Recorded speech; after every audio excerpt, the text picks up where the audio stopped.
Welcome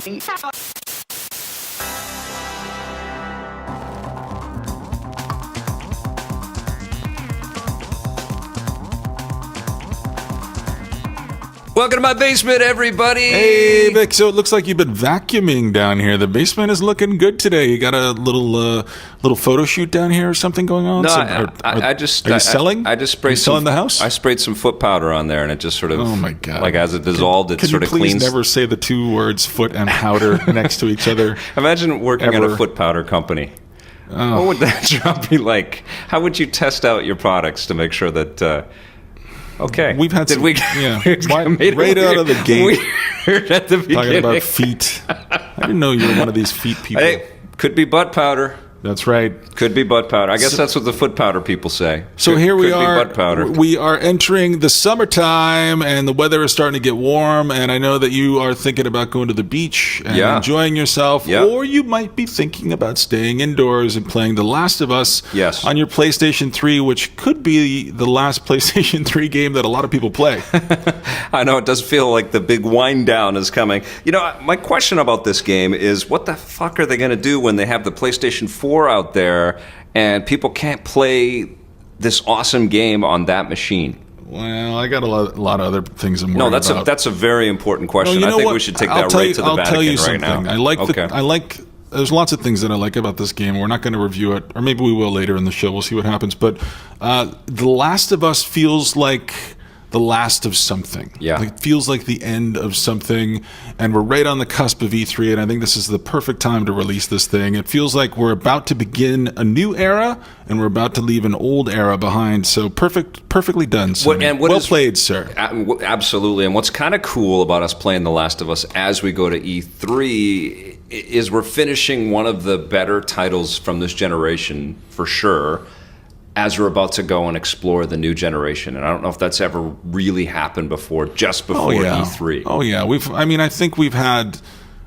think a lot of times when these consoles, like the PlayStation 2, went out with a bang, man. Like, there were so many No, they were great games, titles. but I don't know if it was right before E3. I don't know. I think the timing is unbelievable this time. I think we're seeing what can be achieved, so we have that to measure up against this new software. And we're walking around the floor, and all these PS4s and Xbox Ones are set up, and we're looking at those visuals and those characters. How excited you are. I can't wait. All these PS4s and Xbox Ones. This is what we're going to be doing, all right? So we're going to look at these screens, and we're going to be thinking, well, are they better than The Last of Us? Are the graphics that much better? Are things pretty good? Are things that much more interesting now? Really better than The Last of Us. Better, yeah. That's exactly what I'm going to sound like. It's like FIFA. It looks a lot like my old FIFA. Yeah, there's no Last of Us in FIFA. Yeah. What's going on? Well, we'll get our answers next week. Yeah. Once we touch down, we're both heading to the airport very soon after we wrapped today's show. Oh, my God. Hey, Vic, I think I hear somebody knocking at the door. Let me get that. Oh, I love visitors. Who do we have? Holy shit, it's Adam Sessler. What? Adam Sessler. Why, hello, guys. How you doing? Thanks for coming by the basement, man. Well, you know, I find myself in Vancouver now and then. I thought, oh, that's right. Vic has a basement here. I do. And I wanted to see what it's like. And for a guy that has greedy productions, I was expecting more avarice. No, it's just hustlers, man. Hustlers and action figures. Yeah. Apparently so. Well, that's good. I never expected you to grow up much. So congratulations. What are you doing in Vancouver? Visiting the husks of old closed developers? Oh, well, you know, too soon. Oh, come on, guys. Too soon. We're having fun here. It's jokes, guys. Jokes. You're visiting Vancouver the week before E3 and prepping for the madness by having, I guess, some solace and some peace and quiet in Vancouver, because there isn't as much development up here as there used to be, that's for sure. No, and it really is a shame. I mean, at one point it was rivaling Montreal in terms of just how many devs there were. Have you been up to Vancouver a number of times in the past, or is it a rare occurrence? What? You would think it would happen a lot more frequently. Yeah. I do find myself in Montreal more if I'm heading in. You know, there was at one point when BioWare was kind of like putting games out every 10 minutes. Yeah. And I would be seeing what Edmonton was like in November, which is incredibly crazy. That's like visiting Hoth in a way. It's ridiculous. You could cut glass with my nipples, and I was wearing 3 sweaters. Listen, I'm Canadian, and it's too cold for me, man. I cry like a little girl when I go to cold towns like Toronto or Edmonton. It's just too much. Vancouver is just soggy. That's all we got to do. Adam, what do you make? I'm a fellow American, so we can bond over that. But what do you make of Canada? I have no issue with it.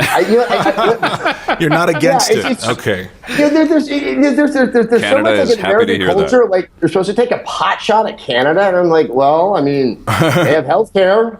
That's a plus. It tends to be cleaner. That's a plus. Mm-hmm. I mean, your mayor of Toronto is fascinating. Oh, he's a beautiful man. Yeah, I don't know what's going on out there, man. I mean, that guy is he's a news story every 5 minutes. I mean, I've almost tweeted a couple of things to people and friends out there that I have in Toronto, and I have to kind of rein myself in because it's no fun to kind of gloat over people. And it's not like we have, all of the politicians that populate Vancouver or BC are so much better, but I don't think any of them are doing crack right now, to my knowledge. I know. Or not actual crack. They could be making other decisions that would seem crack infused. There are lots of vices out there beyond crack. That is just one. Lots of ways you could go, right? Yeah. Canada, the most interesting in it, those cultural distinctions from the U.S., you have to kind of be there for a bit and notice. It's like the devil's in the details. For sure. Kind of like the big picture you're going through, you're in a taxi or something. You're like, oh, yeah, this is just more cities. But I don't even notice anymore because I've been here for a little over 4 years now. One distinction that still stands out for me, when you ride the city bus, and I do ride the city bus, when people are exiting, they thank the driver. They all stop and they thank him personally. Wow. Thank you for driving us, sir. Though they don't go to they just shout, thank you. Thank you. Yeah. That's so nice. That's the right way to do it. That's a little much. You don't say thanks. You probably only say thanks because thanks, I'm alive. I don't know about the other guy, but it's wow. I mean, that's really polite. Yeah, we're polite up here. We have a little more room than America does. Yeah, I mean, there's parts of the U.S. I was out in Texas filming a movie for a bit, and I noticed how my behavior changed during my time there. Mm-hmm. And I was holding doors open for people, and the minute I got back to California, it just all evaporated out the window. Yeah. But come on, California is a very liberal, very people conscious. There's lots of assholes there. Yeah, but this idea that liberalism and politeness go hand in hand, it's not. It's more that talk to Jerry Brown, the governor of California. Yeah. Politeness and his values don't seem to coincide whatsoever. Well, you're back in San Francisco. You spent a lot of your life in the city, and then you moved to L.A. to be a part of the G4 experience. Can we call it G4 experience? Well, yeah. World War I was an experience. But now you're back in San Francisco, and now that you've had this unique perspective, what are your thoughts on these life transitions that you've had to go through?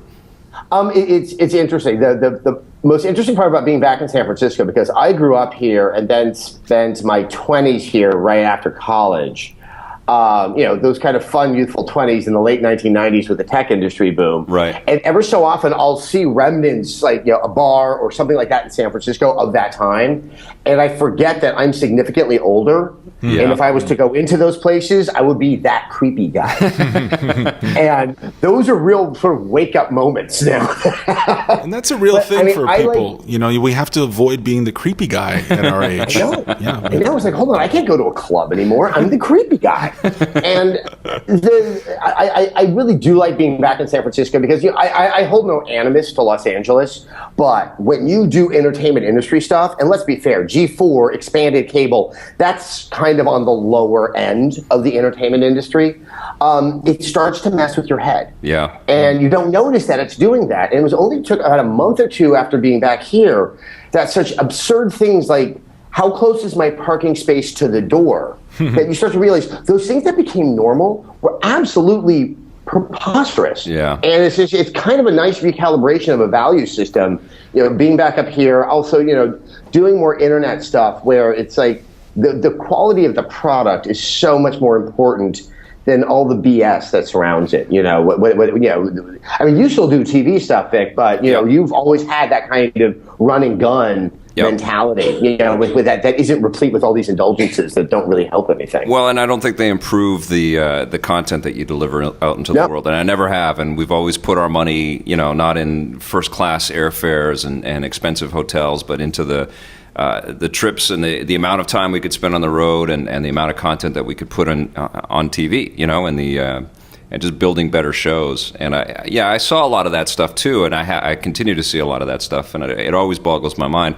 It's also the antithesis to how people treat each other in the video game industry, where it is all about usually about teamwork and collaboration and open communication, and there isn't that sense of entitlement and that sense of taking credit as much. I'm sure it exists at a lot of studios that are struggling or have struggled, but generally, if you know good games come out, they're usually really solid teams that have figured out how to work together and respect each other, and I feel like if you're creating anything, that should be one of the first things that you deal with, is just, you know, having a group of people really care about each other. And you can't have, like, the humans that are working on it can't be regarded as disposable. Totally. And that's what breaks my heart about all these closures, man, because I know that, you know, we're going to miss out on cool games for sure. But what's more important is these teams that people have spent years to put together. They're disappearing, and they're having to kind of scramble and partner up or move across country or whatever to kind of try to reignite that same kind of spark that drove these people to start working together. And you look at a company like Naughty Dog, and I caught some of your Last of Us review. We can talk about that in a second. But you look at a company like Naughty Dog, that's a company with a very low turnover rate. They've been given a lot of great support all the way along from Sony. But that's a company that has just matured and evolved and been able to take some pretty dramatic technical risks and creative risks. And The Last of Us kind of symbolizes where you can go. You can draw a line from, you know, Crash Bandicoot to The Last of Us and say, well, this is what happens when you endeavor to care about a group of people that care about their medium. No, I think you're absolutely right. I think one of the best stories about Uncharted 2 is, you know, that incredible train sequence. That thing is the most definitive aspect of that game about how remarkable it was, both technically and just sort of as in the experience. Yep. That was the first thing they started working on and the last thing they finished. Right. And I can only imagine the level of anxiety of sort of knowing that you had this centerpiece and there was still the uncertainty if it would be completed to the point where it could be included in the game. Yeah. And you have to have a coherent, strong team and wonderful leadership. Yep. To be able to see something like that through. And I think it's a rarity, and it's nice to see it still preserved over there. Yeah, I mean, it breaks my heart thinking about Pandemic, you know? Like, that's the one studio that I keep coming back to, just because they took all of these really cool creative risks, and now EA has got the rights to make Star Wars games, and they had the studio that made some of the best Star Wars games. Star Wars games, and they're gone, you know? It's just, it's heartbreaking, man. It's heartbreaking. No, it is. So let's talk about The Last of Us. I mean, the reviews are out there. Your review is out there. You gave it a 5 out of 5. And what do you think of this game? It's absolute. I mean, it's incredible. It's one of the few games where I'm like, I don't know if I can recommend it to everyone because the material is pretty rough, and I don't fault someone for going like, hey, this might be a little bit too much for me to take in. I mean, it is as violent as a game as I've ever seen. But having said that, I don't think I've ever seen violence so justified by the context of the game. Right. That air of desperation that Joel, you know, his almost like I would say his pathological desire to survive, which seems kind of, you know, contrary to how miserable the world is. Yeah. That just leads him into these horrible violent acts. I think that as the player, I found it thrilling in the moment because I got through something tough, and then that moment of revulsion about how it really did play out. Well, he finds another reason to live. You know, I don't think, and this is what's so wonderful about this game, is that it makes you contemplate who these characters are as real human beings, and you know that it's a love story. It's another kind of, you know, father-daughter type of relationship, and he is a totally different person at the beginning of the game than he is at the end of the game, and just to see that maturity represented, and the fact man. Is, the more traditional, I mean, like the Hollywood treatment of it. Yeah. I think that you would say, oh, he's a much better person. And that's not the easiest thing to actually say. No. And he has changed, and everyone has changed at the end of the game, but there's some very interesting messages about what it means to survive and what you sacrifice in the name of survival. And I think that one could even argue this character of Joel, what is survival to him? I mean, it's like I said, it almost becomes this weird pathology.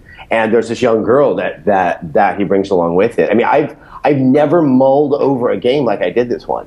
I know. It's pretty remarkable. Scott and I have yet to shoot our review, and we usually don't like to talk too much about this stuff before we go. But Scott, pipe in, man. Just feed us a couple of your observations on it. Well, I agree with Adam wholeheartedly that it's certainly it's not a game for everyone, and it certainly doesn't have the mass appeal that the Uncharted series has. I mean, they're not going to promote it, as if we're tricking our girlfriends into watching action movies. Yeah.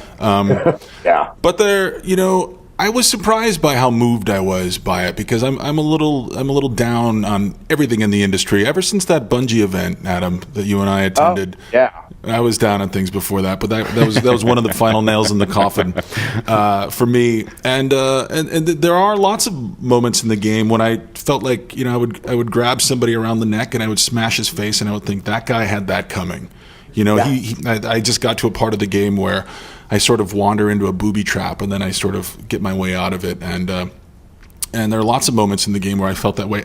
On the downside, I feel like there are lots of moments when I walk into a room filled with soldiers or bad guys, and I just think, I've done this before. Yeah. I did this in Arkham Asylum, and I did it better in Arkham Asylum. And some, they're obviously using the Uncharted engine here again, and there's some limitations there, and a little bit of a mushiness to the whole thing. But overall, I was surprised by how moved I was. So it's amazing how much risk they take in this game, where it's just stillness. There isn't a big, soundtrack. I mean, there is beautiful music in the game, but there are definitely moments where that totally drops away. And not only does the audio kind of just get quiet, but your motions and what you do in the game is very quiet. You're just walking and you're exploring and you're looking around. And like unbelievable amounts of time are spent in this game where you could say you're not doing anything, but you're really just being enveloped by it, Yeah, I mean, the use of negative space in this game is something. I mean, once again, it's both ambition and restraint. Yeah. That seem to be working perfectly together in this game.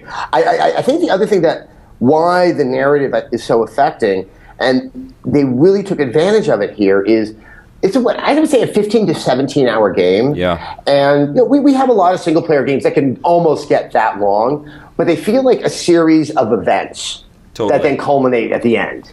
Whereas here, they understood to take advantage of it, which is so much better than a 2-hour movie. You can slowly draw out the character, and you can have like these very subtle moments, like what it means for him to look at his watch. Yeah. And those someone finally understood the benefits of the video game narrative, which I think people have experimented with but never fully realized, and that's why you get that wonderful emotional impact from it. And that's one of the reasons why I really disliked Uncharted 3 was it felt like a series of loosely connected set pieces. Yeah. And this game doesn't. This game has more of an organic feel. It just constantly keeps sort of moving in directions that feel natural, and that's such a weird thing for games to do still, even after 50 years. Yeah, and Uncharted was it teased us with this next level maturity, the actual relationship that Drake was going to have with Elena and with Sully and stuff. There's undercurrents of Naughty Dog wanting to go even deeper and further with it, but then it's kind of constrained by its game-isms, which are still fun, but it's almost like we wanted Naughty Dog to go that extra creative step. And in some ways, The Last of Us, I think, is a great reaction to that, and it also feels like kind of a statement in the direction of indie game developers out there as well, who, just by the nature of the amount of time that they have to work on their titles, leave a lot of negative space in their games and let us kind of just soak up stuff. And I think sometimes The Last of Us felt to me like the highest budget indie game ever made. No, I think that's a good way of putting it. I still think Uncharted 3 existed to help make Last of Us. Like it was they have this thing that's going to sell like that. It's like when Steven Spielberg makes Jurassic Park 2 so that we can get, Totally. Schindler's List or Munich or something like that. Totally. That, if this is the way Sony is looking at their studios, that's great. I mean, there has to be some commercial successes to underwrite things, but if that can then bring forth these smaller, more experimental, and probably a narrower appeal games, I mean, that's just great stuff. Well, this really leads us into talking about next week, and I think this is a great jumping off point. I've always been a fan of the way that Sony, invests in their games and publishes the types of games. I mean, if you look at the variety of titles that they risk on, it's very impressive, and they don't always hit it out of the park. And even when they try to kind of scoop up all of their characters and put them into one game, like with PlayStation All-Stars, it doesn't really hit like you think that it should hit. Because I think in some ways there's kind of a shotgun approach to getting all of this material out there. But holy crap, do they spend money on some cool games? It's an impressive thing. I think a lot of it is Shuyo Yoshimura, who really oversees the games and the development. He is such a wonderful person who seems to really care about the creative and understands that there's long-term benefits about investing in riskier projects like Heavy Rain, like the Team Eco stuff. They're never going to bring in the money, but they've helped define the system and what Sony's willing to do, and that has intangible value. That it's not dollars at the bank, but I think it really assists them in the long run. Yeah. Well, it's also a kind of a Nintendo kind of viewpoint on this stuff as well. I mean, Nintendo rests on its laurels quite a bit and remakes a lot of its own titles, but they make games and they put them out in the world, and they make every game they publish an event, which I wish that more companies would do. And I think Sony tries to do that, mostly just by the types of games that they create. I think that they're very good at drawing attention to themselves for being these risk takers. So, but what do you think is going to happen next year or next week? I feel like there's a lot of positive gamer buzz swirling around PlayStation 4 and its acceptance of indie game developers. A lot of skepticism in the direction of Xbox One. People are kind of shrugging their shoulders and sort of giving up on Nintendo. How are you feeling right now? Well, I'm with the shrugging of the shoulders on Nintendo. I mean, I would love to think that they're going to do something to surprise us, but I think if they were going to do that, they would have had a press conference. Right. I'm wondering if they're just going to do the 3DS route, and 2-3 years in, finally it starts to make a case for itself. I think with Sony and Microsoft, I think that's definitely how people are looking at it. I think people are a little bit too favorable to Sony because they're not Microsoft. And if you go back to what they announced in February, there were some great things there, but it wasn't really a nailed down idea of what the system is going to do. No. I think Microsoft made horrible mistakes up in Redmond. With the way they presented it. I don't know if the system itself was inherently flawed, but they didn't understand what audience they were talking to. Yeah. They had the attention of the hardcore, and they gave them exactly what they didn't want to see. So I think Microsoft is going to come out looking better. I think there's no way they could come out looking worse. The only thing is, if they do not take on the always online and the used game issue head on, they are still going to be dogged by that issue, and that's something they have to be taken seriously. Right. Because if they just try to put a smile on it and come up with some weird phrase that doesn't give clarity, I think everything else, because I do expect them to show a ridiculous number of games, all of that is just going to be dwarfed by the uncertainty of what's going on with used games and always online. I think with Sony, everyone's expecting them to show the games, and I'm really hoping they are going to show the games that are going to show all of, exactly what we were describing. I worry sometimes that there are so many competing divisions inside of Sony that they're going to dilute their message. That right now they're held in such favor because they're seen as the console that favors the gamers, but they do have the Gaikai, they do have the Vita, they have all these ancillary things that can help make that message looser and looser. And I don't know if they have the discipline or that they really understand the landscape right now to get kind of pinpoint specific on it. At the same time, if they whip out something like Last Guardian that's going to send the internet into such a tizzy. I mean, that would be kind of their coup de grace that I don't know could be matched necessarily by Microsoft. Like, they have Halo and all that stuff, but no one's, I think, going to be surprised by the introduction of a game like that. Yeah, it's kind of funny. It's like the battle of the mainstream versus the battle of the fans. You know, it's a weird thing, and I feel, and I think you do too, and I know Scott does as well. Anybody that's in media and gets this stuff recognizes the value of this industry is bigger than where it's currently kind of placed in a lot of people's consciousness. And it feels like a little bit of a towel throwing in scenario when we're just, playing it safe, showing football footage or showing Call of Duty footage, and sort of cutting people's appreciation of what this medium can be a little bit short, and I think that's kind of what we all that have been playing games and talking about video games and trying to convince our girlfriends and wives and to play these things and care about these things. That's what we want to hear from the people that are running our industry, is that no, this is a massive business. There's still, we're just at the beginning stages of it, and we need to be excited about these really cool pieces of media, this really cool entertainment. And I think The Last of Us is an excellent argument for that. I think it's just as profound a piece of art as The Walking Dead is, and I think I'll probably be more affected by playing that game than World War Z. Yeah, no. I mean, I would put that up there with, some French movies I've seen that just deal with sort of, that sense of alienation. I mean, it was that kind of remarkable thing. Yeah. And and you're right. If there can be some kind of symbol, be it a game or otherwise, from Microsoft and Sony, that they see where this can go, and that, we're going to have our Call of Duties and FIFAs. Yep. And if they didn't have it, that would be the problem. Yep. But they also know that they have to move forward. This cannot be just a craven money grab where they're just trying to pander and race to the bottom with whatever is going to get a certain segment of the fanboys to squeal about it. I mean, I think that's what turned everyone off at the Xbox One presentation. Yeah. And I think this is going to be fascinating because I know there are elements of Microsoft that saw what happened, but is Microsoft nimble enough to be able to address them in the rather short period of time between that presentation and what we're going to get next week? Well, I think they're spending on some big titles. I think what they did. Yeah, I think what happened with when Matrick kind of took over the division, there was a lot of cutting of content, a lot of teams, sort of being laid off, and a restructuring, repositioning, a huge investment in Kinect.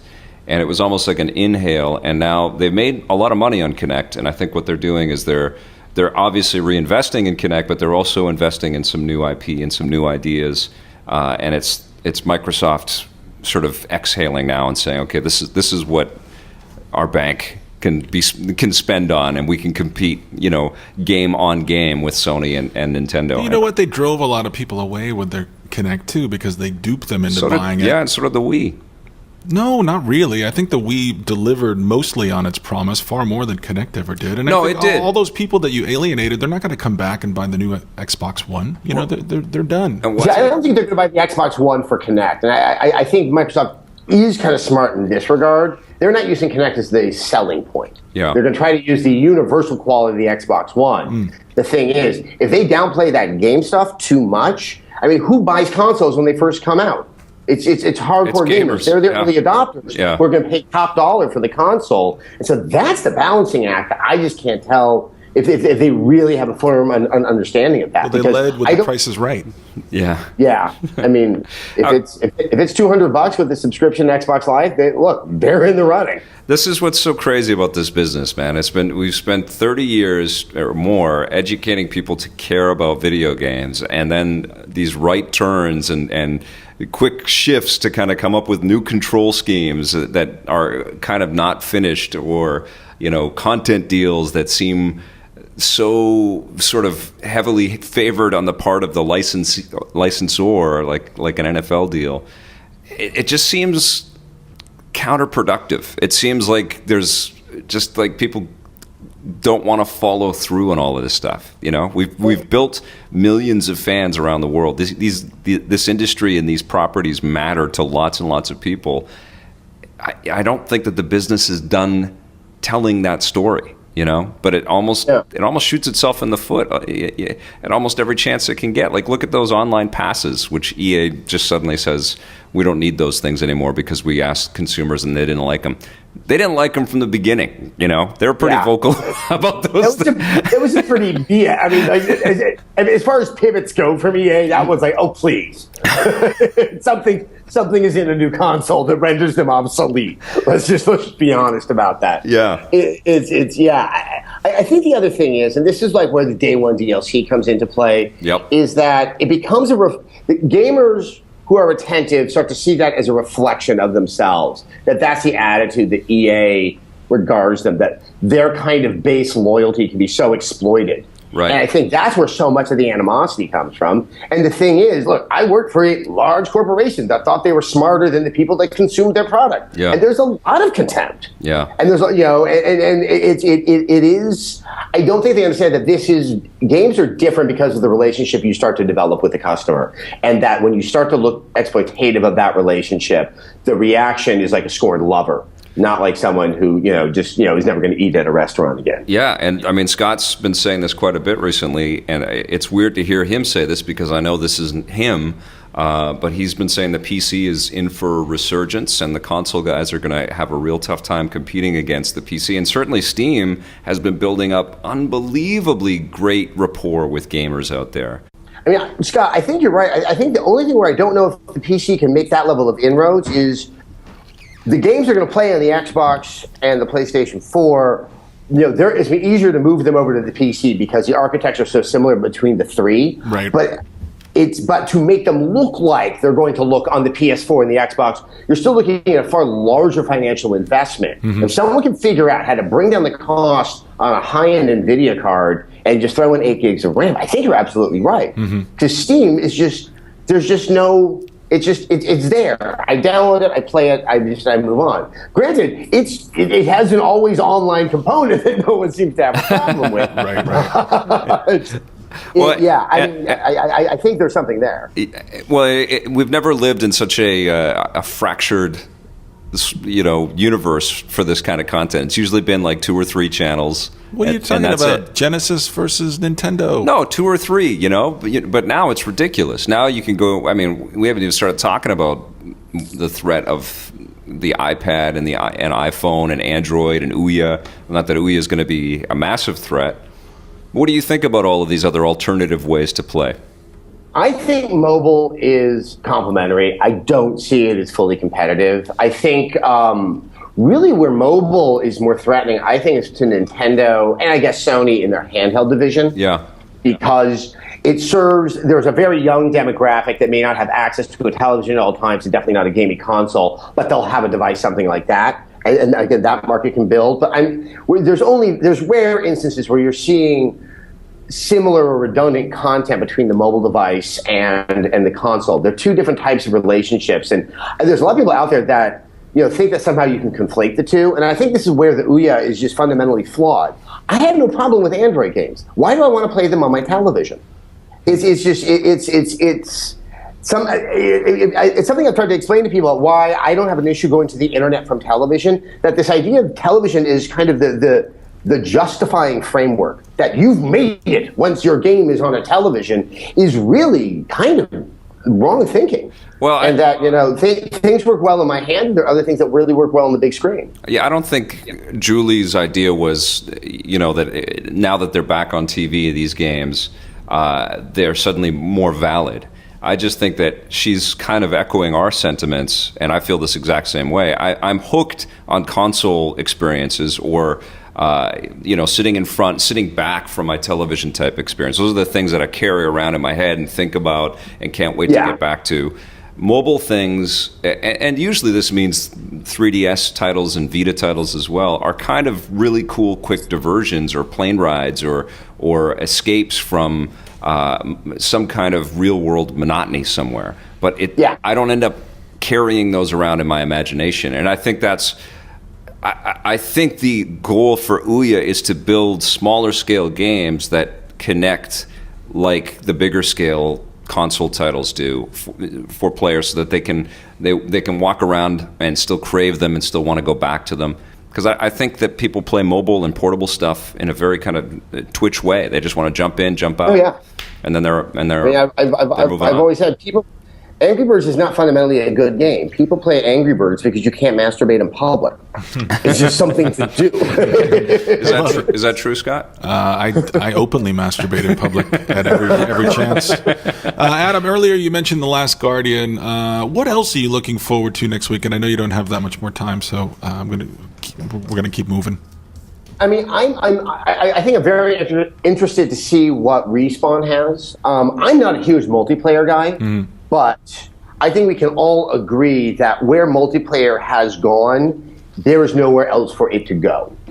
And that I would like to think that all these X-Infinity War guys, the amount of time that they've had to work on it, that we can start to see at least a hint of where we can evolve what has become probably the most defining gameplay experience of this generation. And I think it's also the one that's held a lot of game development back this generation, because it's so much like, oh, we got to be like that guy. We have to be like that guy. And you're seeing a lot of unnecessary multiplayer being slapped onto games. Right. That I would like to think that the Respawn can really kind of get people to open their mind to where we can go with that type of experience. That, and I guess I'm just dying. I'm dying to see how people react to Sony and Microsoft, because I think what people are seeing going in, it may be recalibrated once those press conferences are done. I think that that will be the biggest news coming out of it. It's not so much what they announce, but how the internet reacts to it. Will you be shocked if both of the consoles restrict used games? You know what?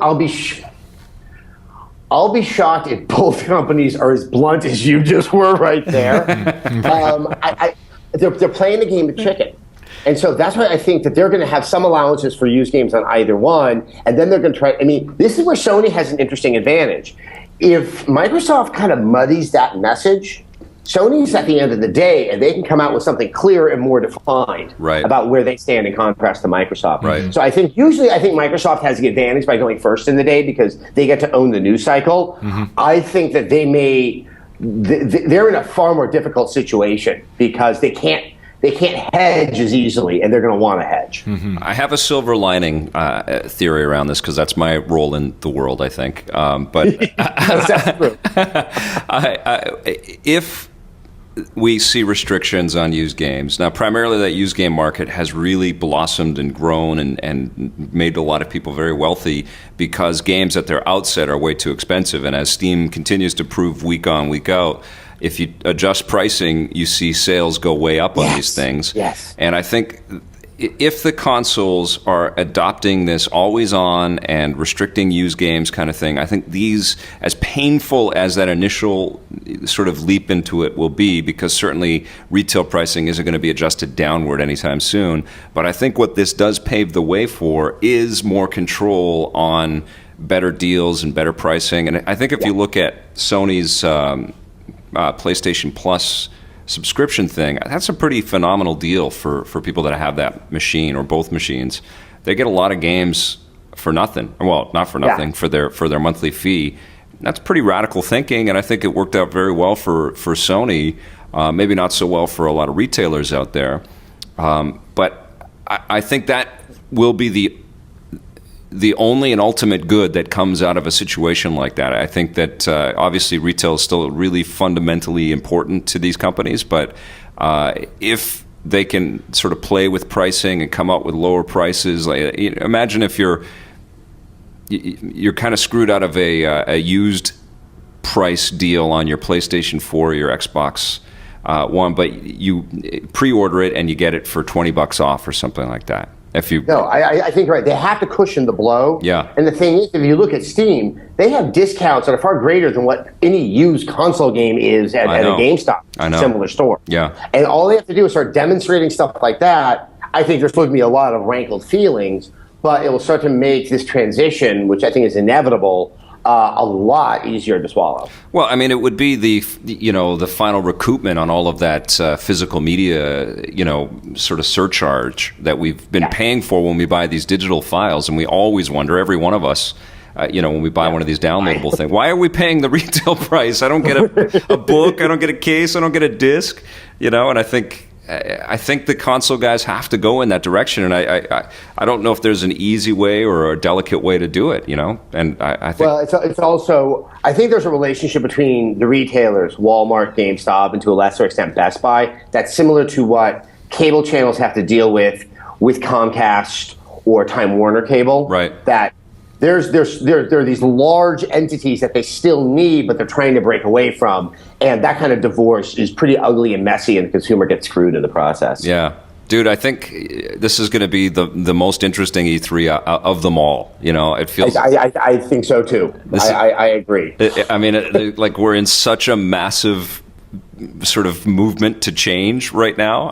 It's never been this tumultuous and crazy and ripe with lots of really incredible potential all at the same time. No, it's a tinderbox, and I'll bring the match. That's going to be fun. Do you think The Last of Us is going to be the game of the year? You know what? I want to reserve judgment on that. I'm also a huge fan of BioShock Infinite with Grand Theft Auto 5, which I think will be a very major release, is around the corner. I guess I really don't want to commit to something like that because I want to be surprised by a game at E3 that has the potential to be the game of the year that I never seen. Yeah. So I think it's out of an abundance of hope that I'm reticent to declare. But one of the best games of the year, and probably I played in the past 10 years, by all means, I would put The Last of Us. Guys, remember last year, Dishonored, nobody had heard of that thing before E3, and then by the end of the year, it was wowing everybody. That's true. So who knows what's going to happen. Adam, listen, I know you got a huge rental car parked out front in front of the dumpster. Oh, that's right. I'm in Canada. Do you have police up here that ticket cars? Mounties. We found that in America. No, we don't do that. You guys are so nice. We just give high fives. They put a little lollipop under your windshield wiper instead of a ticket. I love it up there. But Vic's mom needs a ride to her jazzercise class. Yeah. So can you take her to the Y on the way to the airport? Yeah. You guys have Ys up here too? Yeah, we have Ys. And do you mind staying? Do you mind staying with her for the jazzercise and doing some of those routines and then bringing her back in a few hours? Can I borrow one of those shirts that don't cover my shoulder on one side? You got it. Scott's got one right there for you. There we go. Spree, here I come. Buddy, it's so good to hear your voice. Looking forward to seeing you next week. Yes. Yeah, look forward to seeing you too, man. All right. See you soon, buddy. Thank you. Take care. Bye-bye. So that was pretty damn cool. We had Adam Sessler on our show. He's been on EP and I think Reviews on the Run a couple times in the past, but we haven't really had a good sit-down conversation like that. I think he summed up what E3 should be in one nice phrase. We want to be surprised. That's every E3, though. But we really want to be surprised. This year... we need to be surprised. We need to be surprised. There's going to be trouble. There'll be rioting in the street. No, I remember, again, it's the Peter Molyneux E3 with Milo and everything. That was the last time I felt any genuine surprise. Yeah. And you know what? I forgot to mention this. Usher didn't do it for you? No. When Usher came out and danced? No? I forgot to mention this to Adam. Six Flags just announced that they have created G4 the ride. Now what it does is it spins you around faster than any other ride in ride history. Yeah. And then it takes away all your dignity. Oh, that's not nice. Come on now. That's not nice. Come on. We are on G4. We are still on G4. There is one G4 left in the world, and we are on it in Canada. All right, my friend, I think we got to wrap it up. How do we get this to be We're going to the airport. Next week, Vic and I will be doing the podcast from our Los podcast Angeles. on the road. That's right. It's E3 all week. Next week, looking forward to that. Thanks again to Adam Sessler for being on the show today. That was rad. Guess what? Stitcher! Stitcher! Oh, I took your line away. I'm sorry. No, that's brother. fine. You can have it. All right. We'll see you guys next time. Thanks for listening to Vic's Basement.